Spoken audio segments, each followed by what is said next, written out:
Building your own media server can definitely feel like a frustrating thing to get into, especially when premium streaming services like Prime Video, Netflix, Disney Plus, and so many more are already out there. But at the same time, as their prices keep going up and content keeps getting split across different platforms, having your own setup starts to make a lot more sense here. So in today's video, we're taking a look at JELLYFIN, an open source media server that allows you to collect, manage, and stream your personal media across pretty much any device. And yeah, that includes videos, music, and photos, all in one place.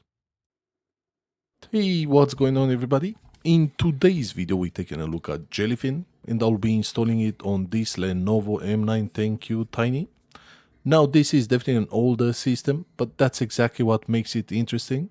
It's compact, it's efficient, and at the same time, it still has plenty of ports to work with, support for both Wi-Fi and wire connection, and overall, it makes a really solid starting point into the media server world. And the goal here is simple. Take something like this, set it up once, and turn it into a system you can access anytime.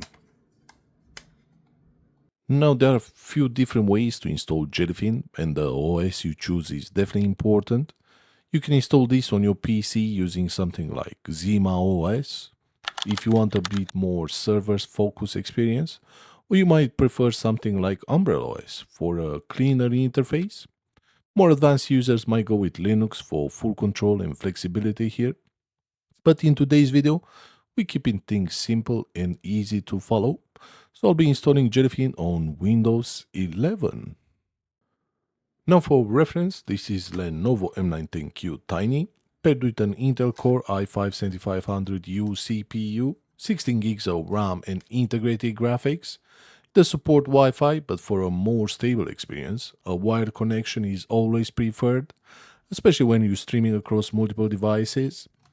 And because this is a small PC, once everything is set up, you can just leave it running in the background without needing to touch it again. For storage, I'm going with a dual drive setup, a 256 gigs M.2 NVMe for the OS and applications, and a 256 gigs SATA SSD for storing movies, TV shows, and any other media I might have. It's a simple setup, but more than enough to get started here. Now, after a fresh install of Windows 11 and removing all the unnecessary apps, you can grab the JELLYFIN installer directly from the official website, jellyfin.org, and just follow the on-screen instructions. I usually go with the standard installation, and within a few minutes, everything is up and running. It's a very straightforward process, and you don't need any advanced setup to get started here. Now, once completed, you can access your JELLYFIN interface using localhost followed by port 8096 or the IP address of your machine followed by the same port in any browser of your choice. From here, you create your admin account, and before adding your media folders, I usually like to install a few plugins first, just to get everything set up the way I like it. After that, you can point your media to the right folders, like your movies and TV shows. And once those are added, JELLYFIN starts scanning your content, pulling in artwork, metadata, and building a really clean and organized library. Now, this is the part where it really starts to make sense, because what you're looking at right now is basically your own personal Netflix, running on your own hardware with no subscriptions, no limits, and full control on basically everything. Now from here you can also access your JELLYFIN dashboard, you can install plugins, tweak the interface and adjust things to fit exactly how you want to use it. And over time you can keep building on this, adding more content, refining your setup and turning it into something that feels completely your own. Now, when it comes to actually watching your media, you can download the official JELLYFIN app, which is available on the Play Store for phones and also on devices like Firestick. But you also have third-party options like Wolfin, which gives you a slightly different experience with more customization and visual options. And the best part about this, once it's set up, you're not locked to just one device. You can go from your phone to your TV to a Fire Stick, and everything just syncs instantly. Same library, same progress, same experience, basically everywhere. Now, once everything is up and running, this is where it really separates itself because this isn't just about streaming anymore, it's about ownership. You decide how your library is organized, you decide what shows up, you decide what stays.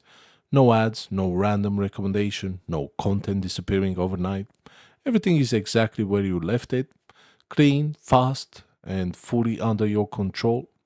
And the more you use it, the more it starts to feel like something you build yourself, not something you're renting.